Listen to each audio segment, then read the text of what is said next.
Boa noite. Agradecendo o convite da Seara Espírita Jesus Gonçalves, trago o abraço fraterno da diretoria da Sociedade Espírita Amor e Humildade. Hoje nós vamos conversar sobre um tema que, ao mesmo tempo em que é bastante discutido dentro da doutrina espírita, também suscita dúvidas, né? E esse tema trata-se da caridade. Então, vamos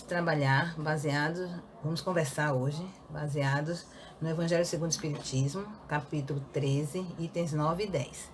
Caridade material e caridade moral.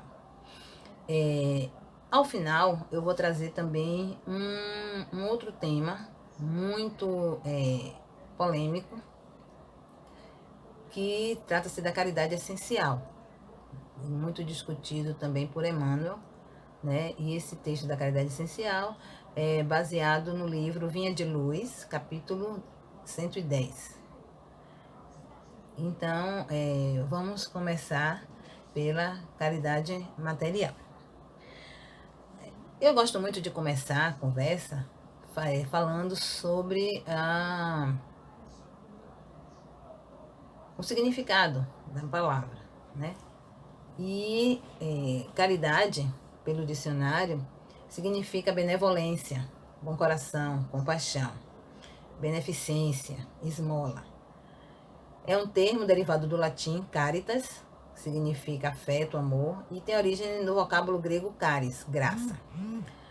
A caridade pode ser entendida como um sentimento ou uma ação altruísta de ajuda a alguém sem busca de qualquer recompensa. Quando a gente fala nessa palavra, a primeira coisa que nos vem à mente é a caridade material, que seria a doação de bens de consumo. Geralmente a gente entende a caridade material como entrega de cestas básicas ou entrega fazendo um trabalho social dentro das casas espíritas, a entrega de roupas, de itens de diversos, né, os quais geralmente aqueles que não mais necessitam destes passam adiante para outras pessoas. Então, a gente vê muito a caridade como a distribuição do supérfluo nas nossas casas. É muito visto dessa forma.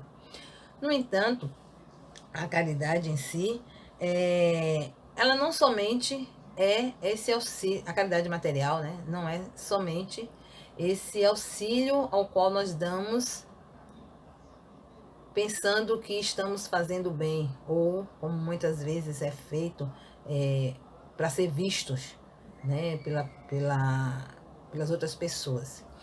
A caridade material consiste em realmente alimentar aquelas bocas que estão necessitando, consiste em levar o medicamento àquelas pessoas que não têm como comprá-lo, consiste em doar nosso tempo em favor de outro, fazendo o quê? À medida que nós podemos ajudar alguém de alguma forma, seja fazendo um serviço para ela, ou se for um profissional liberal, né, poder dispor de algumas horas num abrigo, num orfanato, e dessa forma aproveitarmos o tempo ajudando o próximo.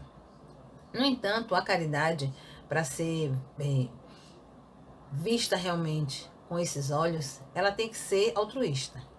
Então, a pessoa não pode esperar uma recompensa, mesmo que em pensamento, mesmo que de forma involuntária. Eu vou ajudar aqui porque mais na frente, com certeza, alguém vai me dar um retorno. Tem seu peso, sim, mas ele perde valor quando pensado dessa forma. Então, a caridade material tem que ser realmente feita, né?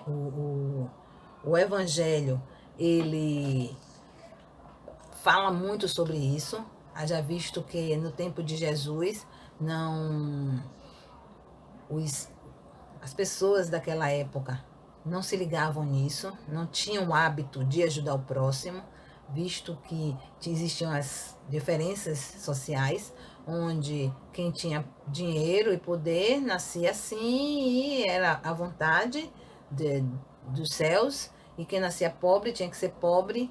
Então, muito pouco se fazia em termos de aquele que tinha mais ajudar aquele que tinha menos. Não se tinha esse pensamento social. Era uma sociedade muito voltada para si e para seus valores dentro das suas castas, né? Dentro dos seus grupos. E aí, quando Jesus chega e começa a falar de amor, e começa a falar do próximo, e começa a distribuir o pão e o peixe, alimentar aqueles que o seguiam porque tinham fome, e começa a dizer que nós deveríamos amar ao próximo como a nós mesmos, então ele começa a modificar o pensamento da época. E aí as pessoas começam também a fazer um movimento em torno desse contexto, de ajudar aquele outro. Mas, voltando, né, para o Evangelho, muitas vezes as pessoas fazem esse movimento de doar ao outro para limpar sua consciência, achando que de alguma forma está fazendo uma barganha com Deus, né, com os espíritos superiores. Eu estou devolvendo algo ao qual mais atrás eu achei que pequei, ou fiz errado, ou deixei devendo alguém, e agora, para poder acalmar minha consciência, eu começo a fazer doações, doações e doações, e com isso eu vou tentar barganhar aquelas coisas que eu fiz de errado. Mas isso é válido, sim. A partir do momento que a pessoa está pensando em outra, a partir do momento em que a pessoa está pensando mesmo dessa forma, tirar, né, o sofrimento de alguém, é uma caridade material. No entanto, mais importante do que isso são as palavras do Espírito São Vicente de Paulo no Livro dos Espíritos, né, nas questões 888 e 888A, onde ele diz: não é a esmola que é censurável, mas quase sempre a maneira que ela é dada. O homem de bem, que compreende a caridade segundo Jesus, vai ao encontro do desgraçado sem esperar que ele lhe estenda a mão. Então, muitas vezes, o que nos falta é esse bom senso. O que nos falta é esse expertise de ir ao encontro daquele que está precisando, sem esperar que ele venha pedir. Ou fazer com que o bem chegue à pessoa sem humilhar, né? Sem humilhação, sem expor aquela pessoa. O que é muito difícil de fazer. Então, assim, a gente ainda tem que bolar estratégias de fazer isso de uma forma que a pessoa não se sinta rebaixada, melindrada pela situação pela qual está passando. Muitas vezes as pessoas passam por situações na sua vida onde o seu orgulho é testado, e para ver até onde, né, é capaz de suportar. E aí vem as provas de humildade realmente. E aí quando se vê defronte de uma situação dessa, né, de necessitar de outro, seja para um alimento, seja para um medicamento, ainda se vê numa situação de humilhação, onde muitas vezes pede, bate a porta e não é atendido. E assim a gente vai passeando, né, pelos tipos de caridade. E aí também no Evangelho ele cita muito a caridade moral. E exemplifica essa caridade moral como todo e qualquer benefício imaterial. Então, o que seria isso? Seria parar para ouvir alguém e praticar uma caridade auditiva, por assim dizer. Ouvir sem julgamento, ouvir sem formar opinião, ouvir só como realmente um ouvido, uma escuta sensível, ouvir um desabafo. E se puder ajudar dando alguns conselhos, se puder ajudar impulsionando para o bem, para o bom, ótimo. Se não, que basta que ouçamos e deixe a pessoa desabafar. Isso é uma forma de caridade, o que é muito difícil também, porque na maioria das vezes nós nos achamos merecedores de julgar as pessoas e de responder tudo aquilo que a pessoa fala, sem passar pelo crivo da razão, pelo sentimento.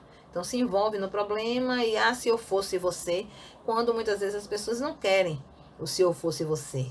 As pessoas somente querem ouvir, vamos pensar mais um pouco, vamos orar, ou vamos pensar de uma outra forma, mostrar um outro ponto de vista. Então, a prática dessa caridade auditiva é muito complexa, né?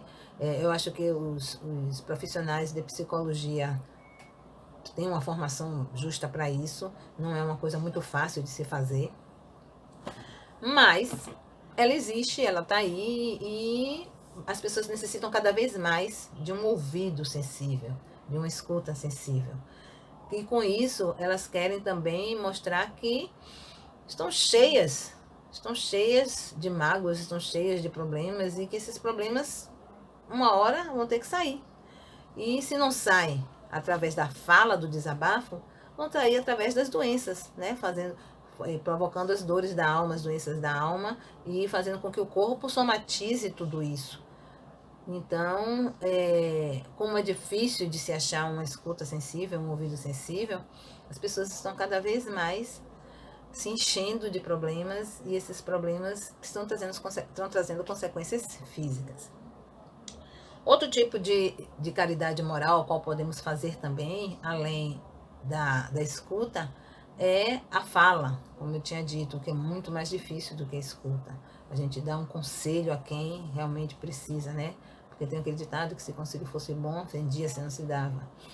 Então, quem somos nós para poder estar aconselhando? Mas as experiências de vida fazem com que a gente tenha algumas palavras, às vezes, ou os estudos fazem com que, né, os estudos dentro da doutrina, os estudos dentro das áreas da mente, fazem com que a gente tenha alguma coisa a dizer e fazer com que essa pessoa possa ser despertada de alguma forma. Então, é uma caridade também moral. O fato de falar e sem o julgamento, porque se for o julgamento realmente que algo ocorra, a gente faz muito pouco pela pessoa. Se a fala e a escuta, a gente pode também trabalhar com as mãos, né? Fazendo uma caridade dentro do passe, onde a gente vai e se doa a energia para que outra pessoa melhore suas dores físicas e espirituais, né? Melhore sua capacidade de energética, consiga colocar tudo dentro de determinados padrões que valorizem sua vida. Além disso, tem também o toque, né? Pessoas que trabalham com energia sabem muito bem que o toque ele é muito importante.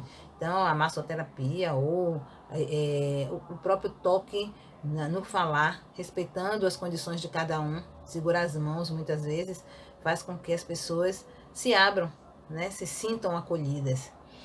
O que é muito complicado também na sociedade da gente, onde tudo pode ser visto com olhos de maldade. Então, é um tipo de caridade onde a gente muitas vezes tem que pensar duas vezes antes de fazer, ou muitas vezes não pensar e entregar, né? Muitas vezes as pessoas necessitam do toque como uma forma de se abrir, começar a falar. Podemos ainda praticar caridade por pensamentos ou oração. E fazendo desta forma, estamos praticando aquilo que o Cristo nos ensinou, que é tratar o outro como gostaríamos de ser tratado. E assim, resumindo sobre caridade moral, a gente pode dizer que ela consiste em nos suportarmos uns aos outros, né, em saber calar, se fazer de surdo, como a gente diz, quando for escarnecido ou zombado, não dar importância quando por algum motivo formos humilhados por alguém que erradamente se supõe superior. Por tudo isso, para nós, né, espíritos ainda em aprendizagem, é mais difícil de ser praticada, porque precisamos nos despir do nosso orgulho. E uma coisa muito difícil da gente fazer é justamente se despir do orgulho. E está entranhado em nós. Então, é uma das principais mazelas que fazem com que nós não consigamos evoluir naquele processo que a gente se propõe uma vez encarnados. E aí, trazendo um pouco de Joana de Ângeles para a nossa fala, no livro Diretrizes para o Êxito, né, psicografado por Divaldo Franco, Joana fala da verdadeira caridade, né, porém, conforme a entendia Jesus, como sendo mais profunda.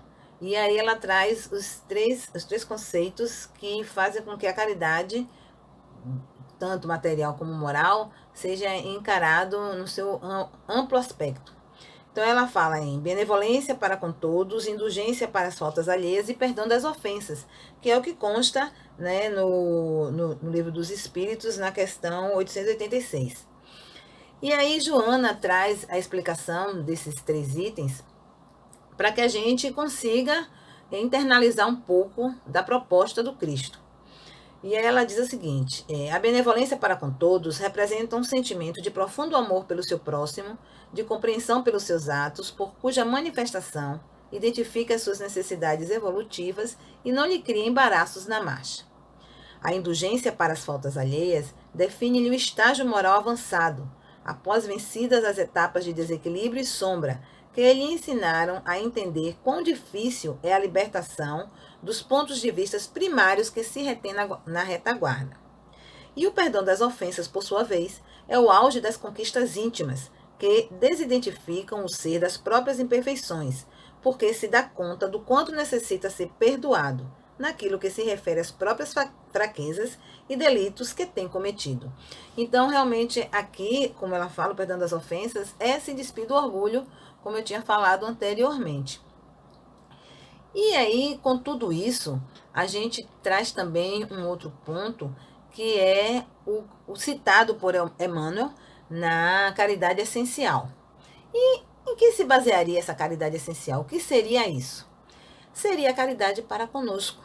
Seria aquela caridade em que a gente teria que trabalhar o nosso eu primeiro, para depois estar pronto para servir ao outro. Então, muitas vezes a gente quer fazer pelo outro, mas estamos tão cheios de problemas de ordem pessoal, problemas de ordem moral, problemas de ordem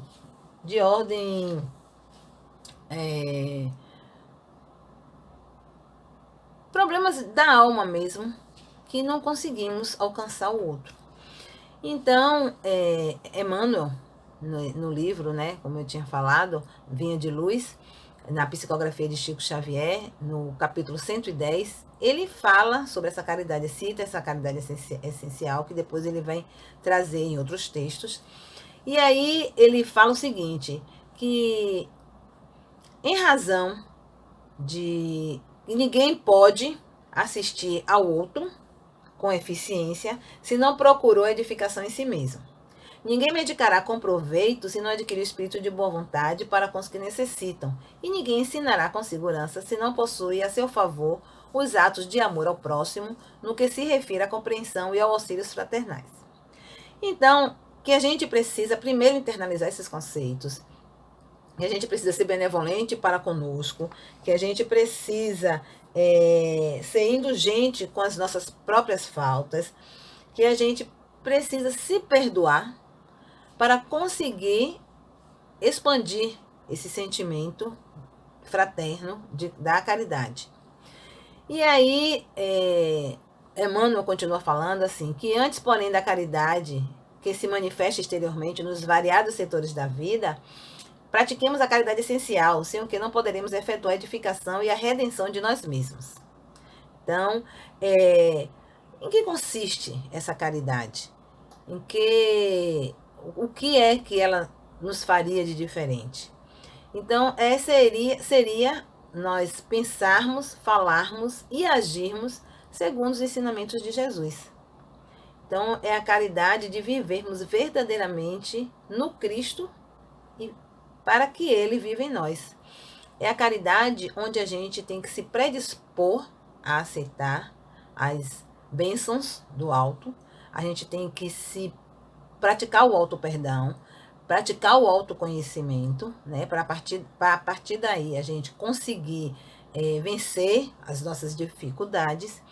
E com isso também está aberto às benesses do mundo espiritual, a tudo de bom que tem a nos alcançar. E fazendo isso, a gente com certeza vai ter uma grande melhora, né? Tanto na nossa vida física, quanto na nossa vida espiritual. Então, a gente vai ter como se fosse um cumprimento da tarefa que nos foi dada, que é evoluir. E com isso, a gente pode, muitas vezes, alcançar coisas, né? Determinadas coisas que a gente achava que não poderia.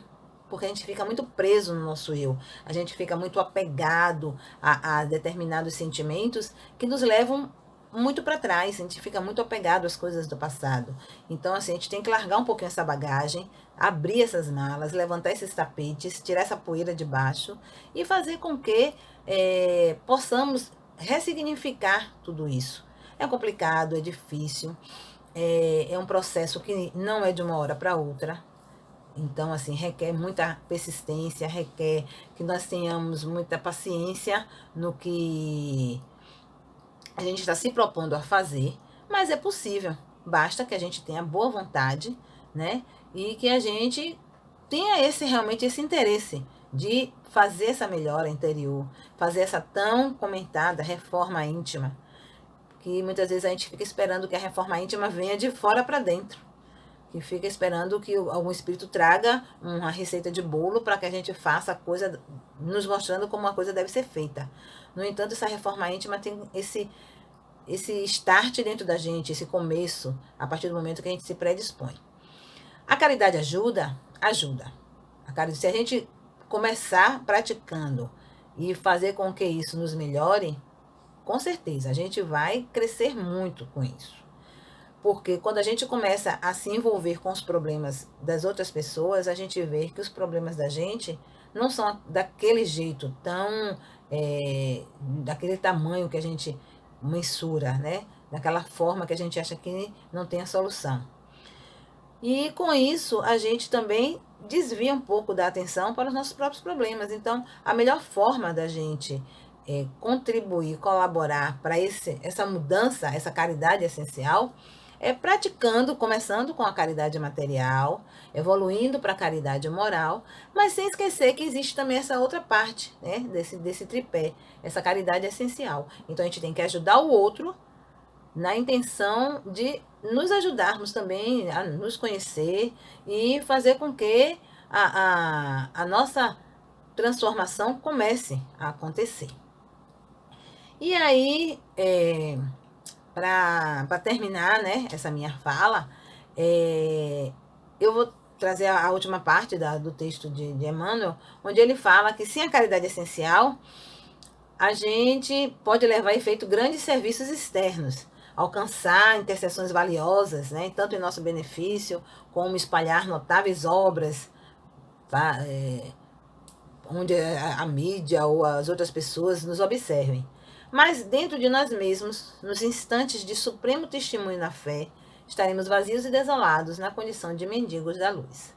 Então, que a gente deixe de ser esse mendigo de luz, que a gente passe a ser um obreiro da luz, que a gente passe a vivenciar o Cristo dentro de nós, que a gente faça com que as oportunidades que nos chegam de servir no bem, para o bem, com o bem, sejam agarradas, sejam trabalhadas, sejam praticadas, sejam buscadas, que nós sejamos aquele que comece a corrente do bem, que nós sejamos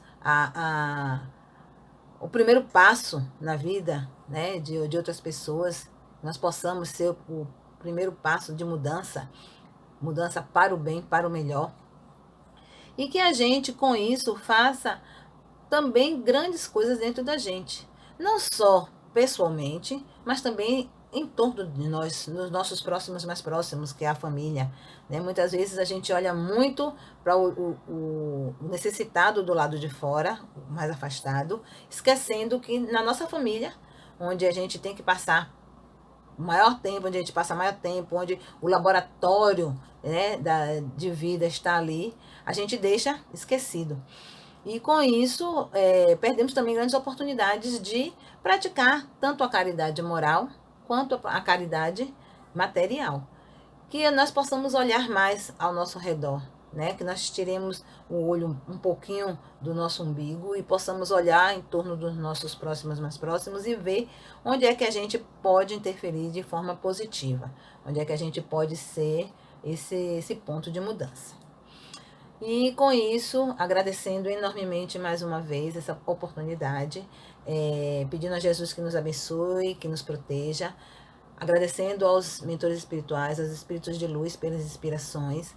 Eu mais uma vez agradeço a oportunidade à casa e espero em breve nos encontrarmos novamente. Muito obrigada.